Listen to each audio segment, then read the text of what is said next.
just want to encourage those of you watching that we are entering into a John 15 fruitful season. And in a minute, I'm going to read that to you.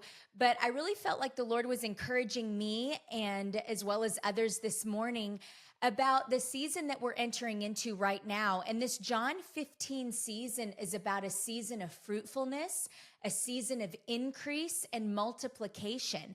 What happens sometimes, if you look at John 15, before the fruitfulness and the increase comes, sometimes we go through a pruning portion of that season. We go through a pruning, a cutting back, a withering away.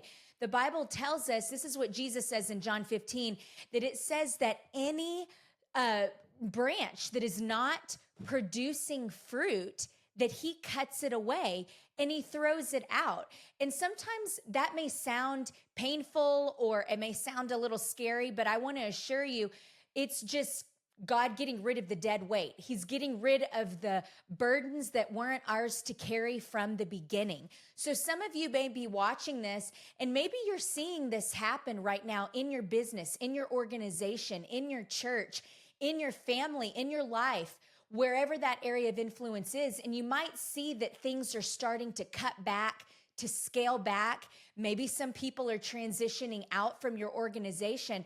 I feel like I'm here today to tell you, don't worry. This is good news. I really believe that the Lord is saying it's a John 15 season. So those areas that are not producing fruit, those areas that are just kind of like hanging on and not adding value to your life, God is actually helping you in this season to identify those areas.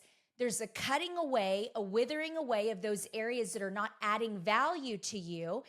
And he's helping you out so that you can be more fruitful, just like a regular plant or a regular vine. John 15 says this, I am the true grapevine and my Father is the gardener.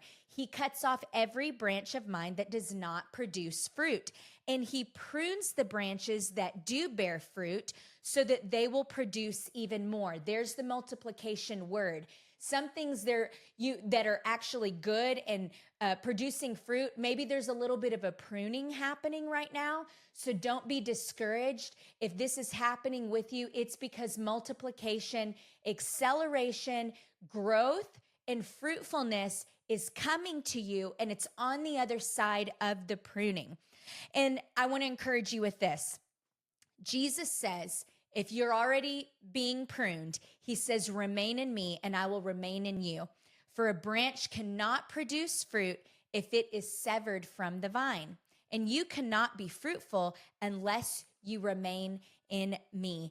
And later he says, anyone who does not remain in me is fruitless, for without me, you can do nothing. So I just want to encourage you guys, remain in the vine, remain in Jesus, remain in his word, remain in his presence, and you are going to see such a harvest of fruitfulness, of multiplication, and acceleration in this season. And I hope this encourages you. I know it really encouraged me as I was praying about some areas in my life and asking God what it all meant. And he gave me this scripture, but I really believe that it's more than just for me. I believe it's for all of you. So I just bless your journey, and may the Lord increase you in this season.